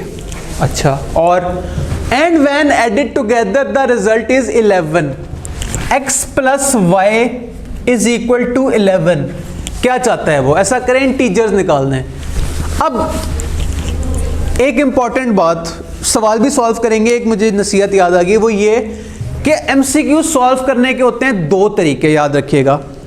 पहला तरीका जिसे मैं प्यार से टाइप 1 कहता हूं, टाइप 1 ये होती है कि आप सवाल पढ़ें, आपको नहीं पता ये एमसीक्यू है, आप इसे सवाल को सवाल समझ के सॉल्व करें। मुझे नहीं पता क्या आंसर्स हैं इस वाले क्वेश्चन की, अगर हम बात करें, इवन इस वाले क्वेश्चन की करें, आयरन रॉड वाला जो हमने बड़ा ध्यान लगा किया है, मुझे नहीं पता इसका क्या ऑप्शंस हैं, मैंने इसे सवाल समझ के सॉल्व किया, आंसर आ गया 12। मैंने जाके ढूंढा कि क्या 12 कोई ऑप्शन है, हाँ जी 12 ऑप्शन था, क्योंकि मैंने सवाल सही कैलकुलेट किया था, मैंने बी पे टिक कर दिया। इसे हमने कह दिया टाइप 1 तरीका सवाल सॉल्व करने का। एक दूसरा तरीका भी होता है, कुछ सवाल होते हैं जो अनफॉर्चुनेटली टाइप 1 से नहीं सॉल्व होते, उसके लिए कुछ दूसरा तरीका में लगाना पड़ता है, जिसे मैं प्यार से कहता हूं टाइप 2। टाइप 2 तरीका ये होता है कि आपने सवाल पढ़ा, आपको या तो सवाल इस तरह का था कि वो टाइप 1 से सॉल्व ही नहीं होता, या वो सवाल इस तरह का है कि आपको ऑप्शंस चारों एक एक करके ट्राई करने पड़ेंगे कि ऑप्शन ए में अप्लाई करके देखूं चलता है कि नहीं चलता, ऑप्शन बी अप्लाई करूं, सी और फिर डी। तो ये जो सवाल है ये टाइप 1 से भी हो सकता है और टाइप 2 से भी हो सकता है। आए मैं आपको टाइप 2 से सॉल्व करने का तरीका बताऊं। टाइप 1 तो होता कि इसे हम सॉल्व कर लेते हैं, टाइप 2 ऑप्शंस के तुक्के लगाना पता होना चाहिए, तो इसलिए हम देख लेते हैं। पहला ऑप्शन है 2 and 14। क्या 2 and 14 को मल्टीप्लाई करो 28 बनता है? हाँ बनता है। क्या 2 and 14 को ऐड करो तो 11 बनता है? नहीं बनता, ऑप्शन ए कैंसिल कर दें। अगला 4 and 7, क्या 4 7s are 28 होता है? हाँ जी होता है। क्या 4 और 7 को ऐड करो 11 बनता है? हाँ जी बनता है। ऑप्शन बी हमें देखने में ठीक लग रहा है। ऑप्शन सी कह रहा है 28 and 1। क्या 28 and 1 को मल्टीप्लाई करो 28 बनता है? हाँ जी बनता है। लेकिन क्या 28 and 1 को ऐड करो तो 11 बनता है? नहीं। बेस्ट ऑप्शन क्या हुआ? 4 and 7। तो ये चीज भी माइंड में रखिएगा, अगर टाइप 1 से कोई सवाल नहीं हो रहा तो टाइप 2 लगा के देखें। अक्सर ऐसे सवाल हैं जो टाइप 1 के बजाय टाइप 2 से हो जाते हैं, तो ये चीज भी माइंड में रखनी है, ये नसीहत भी माइंड में रखिएगा। हमने ये सवाल टाइप 2 से किया, टाइप 1 से भी हो सकता था, बल्कि क्या हम टाइम वेस्ट कर रहे हैं, इसे टाइप 1 से भी करते हैं। अब टाइप 1 का हमारा माइंडसेट क्या था? मुझे नहीं पता ये एमसीक्यू है, मुझे नहीं पता क्या ऑप्शंस हैं, मैं इसे सचमुच का सवाल समझ के सॉल्व कर रहा हूं। अब मैं करूं क्या? मेरे पास दो तरह की इक्वेशंस हैं, मैं इनमें से किसी एक की वैल्यू दूसरे में पुट करूंगा तो आंसर आएगा। मैं क्या करूं? मैं ऐसा करता हूं x is equal to 28/y। मैंने क्या किया? मैंने y को उधर जाके मल्टीप्लाई करवा दिया। अब ये x की वैल्यू मैं यहां की पुट करूंगा तो आंसर आ जाएगा 28/y plus y is equal to 11। अब मैं चाहता क्यों? अब मैं चाहता हूं मेरे पास y निकला है। y कैसे निकलेगा? एलसीएम ले लेते हैं। डिनोमिनेटर में हमने लिखा y, 28 plus y square is equal to 11। 28 plus y square is equal to 11y। क्या किया? y उधर जाके मल्टीप्लाई हो गया, y स्क्वायर उधर प्लस 11y था, minus 11y plus 28 is equal to 0। Calculator पे सॉल्व करें, यकीन माने आपका आंसर 4 and 7 ही आएगा। तो एक सवाल हमने दो तरीकों से सॉल्व किया, टाइप 1 से भी टाइप 2 से भी। कोशिश किया करें सवाल टाइप 1 से करें, गलती के चांसेस कम हो जाते हैं, लेकिन अगर नहीं हो रहा तो टाइप 2 से भी आपने ट्राई करना है, ज़रूर ट्राई करना है। Yes sir. 4 and 7 आ रहा है, गुड हो गया। Next, solution of quadratic equation will have to values 0 and 4। वो कौन सी वाली इक्वेशन है जिसकी रूट 0 एंड 4 हैं? टाइप 1 तरीका क्या होता है? अब ये सवाल ऐसा है जो टाइप 1 से हो ही नहीं सकता यार, मुझे क्या पता कौन सी इक्वेशन है, मैं दिमाग में 15-20 मुझे इक्वेशन सोचनी पड़ेंगी, तो अब ये सवाल करना ही टाइप 2 से पड़ेगा। हम चारों ऑप्शंस ट्राई करेंगे। इस वाले केस में हमने एक्स स्क्वायर के बजाय 0 पुट किया, आंसर आया -4। क्या -4 इज इक्वल टू 0 होता है? हम चाहते हैं क्या है, हमें इक्वेशन वो पता लगानी है जिसकी रूट्स 0 एंड 4 हों। तो क्या अगर मैं x स्क्वायर की जगह 0 कर दिया तो क्या -4 इज इक्वल टू 0 होता है? नहीं। दूसरा ऑप्शन, x स्क्वायर की जगह मैंने इन चारों में अगर हम 0 वैल्यू पुट करें, बल्कि तीनों में x स्क्वायर की जगह मैंने 0 कर दिया, पीछे क्या बचा? 16 इज इक्वल टू 0 नहीं होता, ऑप्शन बी भी नहीं हो सकता। X square plus 16 is equal to 0, x square की जगह मैंने 0 पुट कर दिया, पीछे बचा -16, क्या -16 इज इक्वल टू 0 होता है? नहीं होता। चौथा ऑप्शन ट्राई करें, एक्स स्क्वायर की जगह 0 पुट किया और 4 की जगह भी x है, 0 पुट किया, 0 is equal to 0, 0 is equal to 0 होता है? होता है। ऑप्शन डी ठीक है। स्टिल दिल की तसल्ली जरूरी है, दूसरा भी ट्राई करते हैं। उसने कहा दूसरी भी एक रूट है 4, इधर 4 की वैल्यू पुट करके देखते हैं। एक्स स्क्वायर -4x यानी कि 4 का स्क्वायर 16 -4 4 जा 16, 16 - 16 क्या होता है? 0. क्या 0 इज इक्वल टू 0 होता है? मुबारक को, ऑप्शन डी हमारा ठीक है। नेक्स्ट, वो कह रहा है कि इक्वेशन है x square plus kx minus 18 is equal to 0, के कोई कांस्टेंट है और x इज इक्वल टू 2 पे वो जो इक्वेशन है आपकी सॉल्व हो जाती है। क्या करें? अब x हमारे पास गिवन है, k नहीं गिवन, क्या करें? वैल्यू ऑफ k निकालनी है, x स्क्वायर की वैल्यू पुट कर लेते हैं, कुछ ना कुछ आंसर आ जाएगा। क्या x की वैल्यू है? x is equal to 2। ये स्टेटमेंट मैं लिख रहा हूं x की वैल्यू पुट करके, 2 का square plus k into 2 minus 18 is equal to 0। 4 plus 2k minus 18 is equal to 0। 2k is equal to plus 18 minus 4, k is equal to 18 minus 4 over 2। 18 minus 4 14, 14 divided by 2 7। क्या 7 कोई option है? Yes sir. हाँ जी 7 कोई option है, 7 ही हमारा best option है। हमने type A से किया और बिल्कुल सीधा आसान हमारा आया, हम कॉन्फिडेंस से अगले सवाल पे जा सकते हैं। Solution of x plus 5 square is equal to 16 is, क्या करें? लिख लेते हैं, सॉल्व हो जाएगा।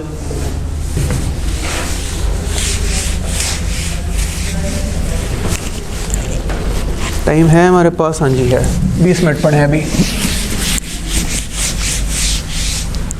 सवाल की स्टेटमेंट है x प्लस 5 का स्क्वायर, x प्लस 5 का square is equal to what? Is equal to 16। हम चाहते हैं क्या है? हम चाहते हैं x निकल आए, सॉल्यूशन निकल आए। क्या करेंगे? इस स्क्वायर से जान छुड़ानी है, क्यों ना हम दोनों साइडों को स्क्वायर रूट में लिख दें।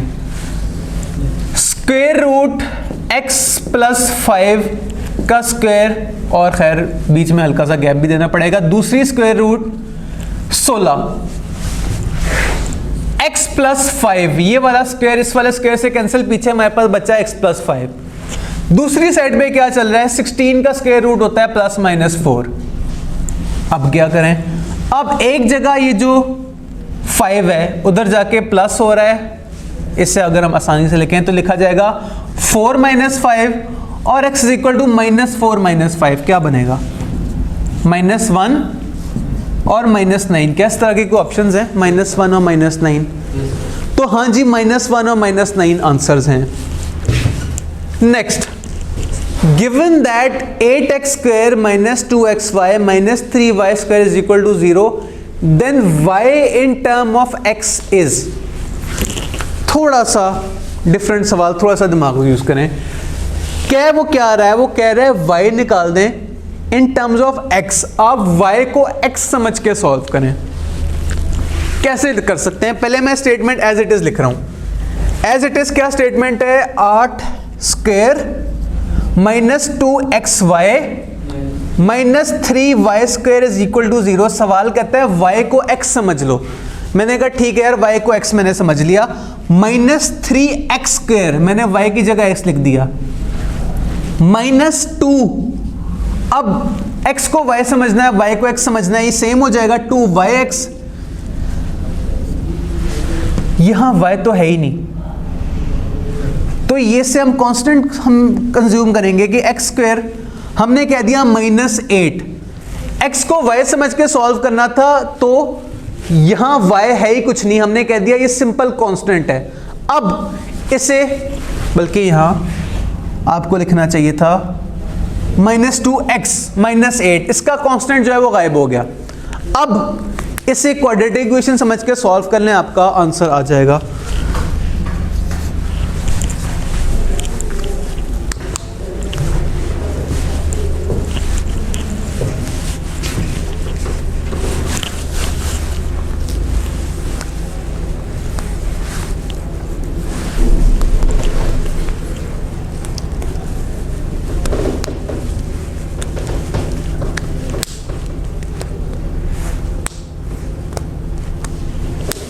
उतनी देर में मैं मज़ीद सवालों की जगह बनाता हूँ, आप लोग क्वाड्रेटिक इक्वेशन सॉल्व करें।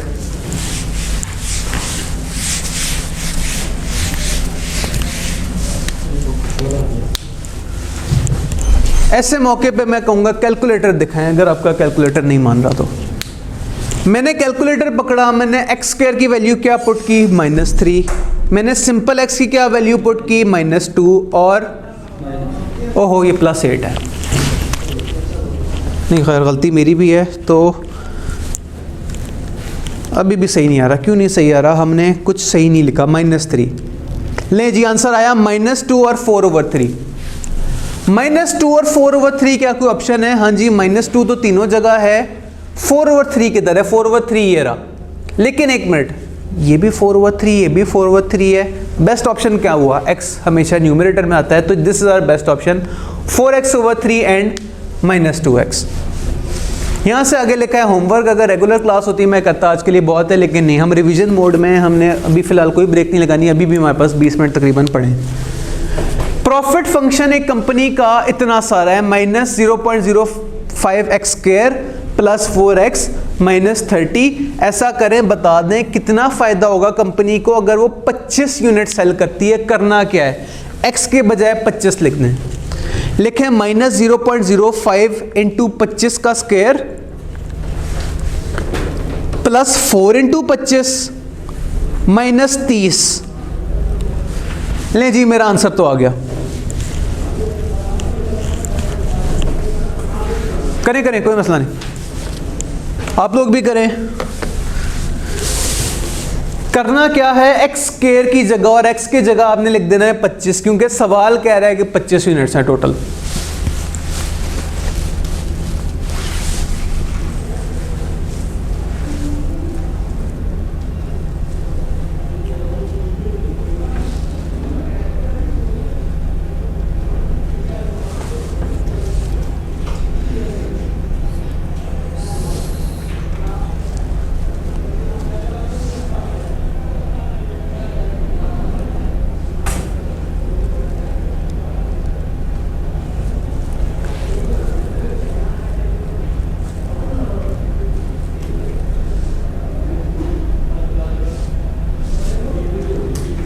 ऑप्शन ए है 38.75, ऑप्शन बी है 48.75। क्या आ रहा है calculator?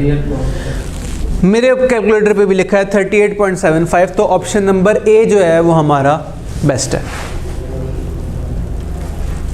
The profit function of a company is given as फलाना, what will be the profit? ये तो ज़बानी सॉल्व हो जाएगा। उसने कहा है कि अगर एक भी यूनिट ना बेचें, ये भी 0 हो गया, ये भी 0 हो गया, पीछे क्या बचा? -30। -30 इज आवर आंसर। नेक्स्ट ऐसा करें, सॉल्व कर दें 5x माइनस 1 और x minus 4 is equal to 0। अभी हो जाता है। क्या लिखेंगे हम? 5x minus 1 is equal to 0 और x minus 4 is equal to 0। ये तो हो गया x इज इक्वल टू 4। ये कैसे होगा? 5x इज इक्वल टू +1, ये इधर -1 था, उधर जाके पॉजिटिव हो जाएगा, और x इज इक्वल टू 1/5। क्या 1/5 और 4 कोई ऑप्शन है? हाँ जी, 1/5 और 4 कोई ऑप्शन है। नेक्स्ट, ऐसा करें, expand the following equation. Expand कैसे करते होते हैं? x + 2 इंटू x + 3 कैसे होगा? मल्टीप्लाई कर दें, x² + 3x + 2x + 3 2 = 6। मजीद सिंप्लीफाई करें, x² + 5x + 6। किस तरह का कोई ऑप्शन है? x² + 5x + 6, हाँ जी देखने में नजर आ रहा है। x + 6, x² + 3x, x², हाँ ये हमें देखने में सही लग रहा है। x² + 5x + 6 is equal to 0। Next, kx - 3 और kx + 1 is equal to 0 has 2 roots 3/2 और -1/2। ऐसा करें, k की वैल्यू बता दें। अभी देख लेते हैं।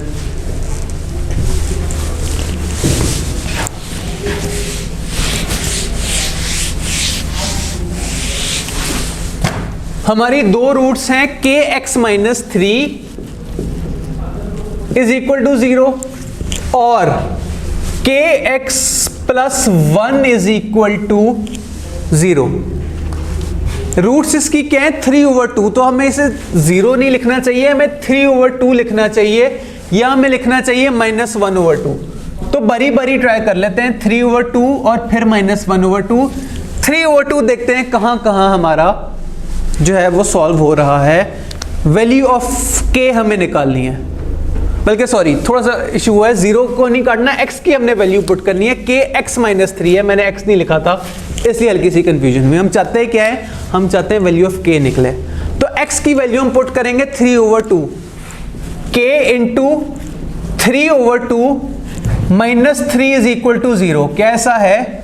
अभी देख लेते हैं। हम चाहते हैं क्या है? 3k/2 -3 is equal to 0। 3k/2 is equal to 3। 3k is equal to 3 2 = 6 और k इज इक्वल टू 2। लीजिए हमारी k की वैल्यू निकल आई।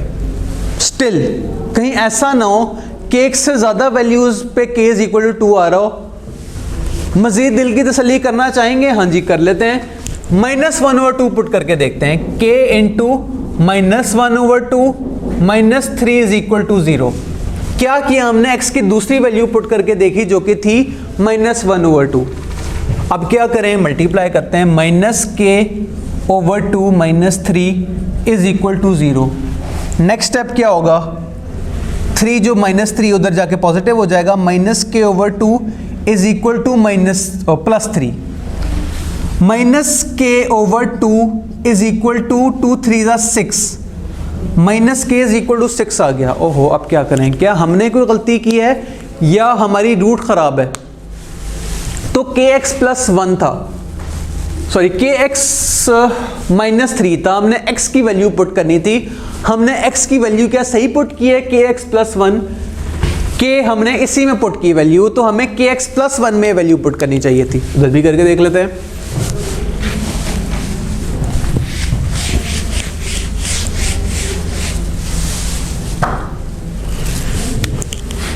k into x + 1। 3/2 हमने x की वैल्यू पुट की, +1 is equal to 0। 3k/2 +1 is equal to 0। 2 उधर जाके मल्टीप्लाई हो गया। 3k is equal to, sorry बल्कि 1 को उधर जाके पहले माइनस कराना है। 3k/2 is equal to -1। 3k is equal to -2, k is equal to -2/3। अब क्या करें? बेस्ट ऑप्शन हमारा क्या है? क्या -2/3 कहीं आ रहा है? नहीं आ रहा। वंस अगेन कुछ ना कुछ गड़बड़ इसमें है। x इज इक्वल टू 2 हमारा जो है वो बेस्ट आंसर होना चाहिए था। आगे चलते हैं, इस पर मजीद टाइम नहीं लगा रहे। ऐसा करें, रूट्स ऑफ इक्वेशन निकाल दें, ax + b और cx + d। अभी निकल आती हैं।